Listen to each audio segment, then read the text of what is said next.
This time, I only have one final question. This is truly, truly the final question. And that is, what can people do that are in your situation to get help? Because the reason you said you wrote this book is because there was nothing out there to help brothers dealing with this. So what is some things that people can look at or look for as far as help dealing with this?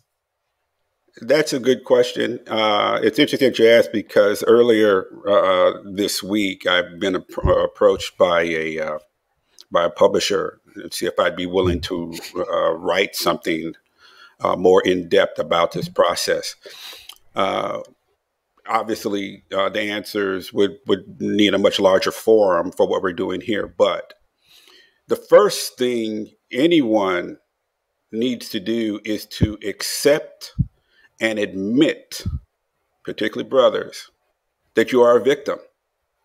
Just because you aren't a direct victim doesn't mean you aren't a victim. You have to accept that. And that was so hard for me to do. Even when I was molested by our babysitter for as long as we were, first of all, I had no idea that I was a victim.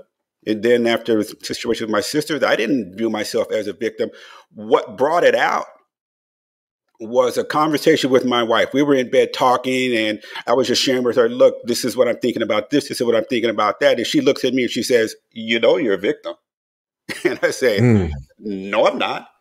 And she says, yes, you are. Look at you. You are a mess. You're sweating. You're shaking. You are an absolute mess. And I'm like, no. I'm not a victim. I'm just sharing with you what's going on. And she says, no, all of you boys are victims. How can you not see that? And it wasn't until that moment that it hit me.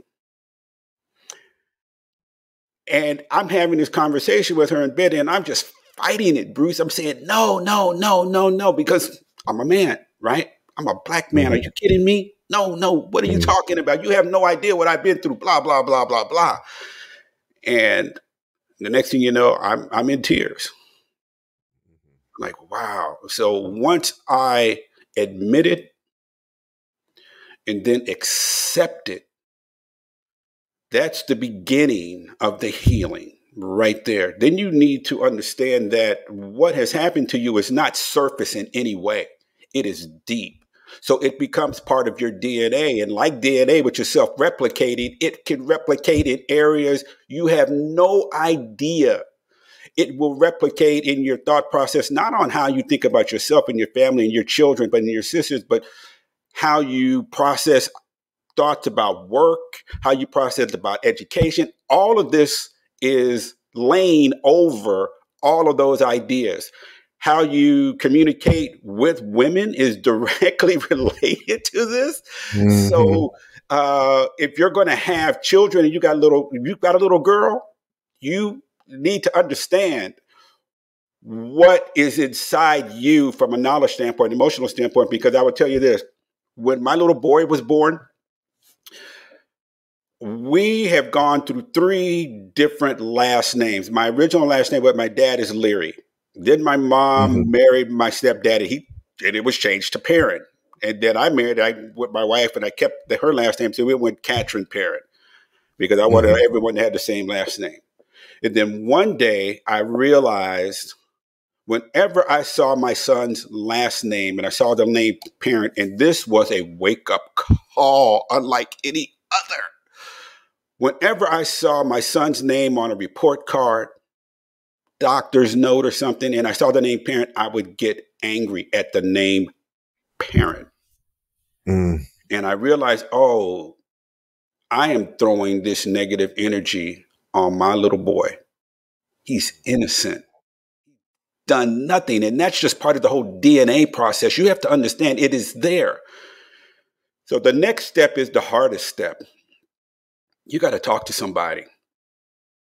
you must seek out at least one person, someone who's not going to judge you, who will just keep it shut, just let you talk.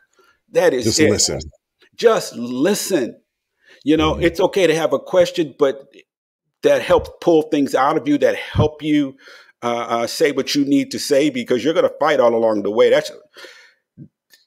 Does it mean that you are clear of all the pain, of all the trauma, because you've spoken to one person? Hell no. It means you are on the road to recovery. And once I did that, it was liberating. It was like shackles just started pouring off. They just started dropping to the floor. And I became more and more confident to speak up and speak out loudly about it. And that's part of it. You don't want people to know what you've done or what you've seen or what you've heard.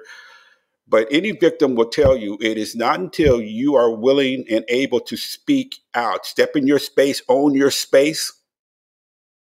Because other than that, anything short of that, you are still under the control emotionally and mentally of that predator.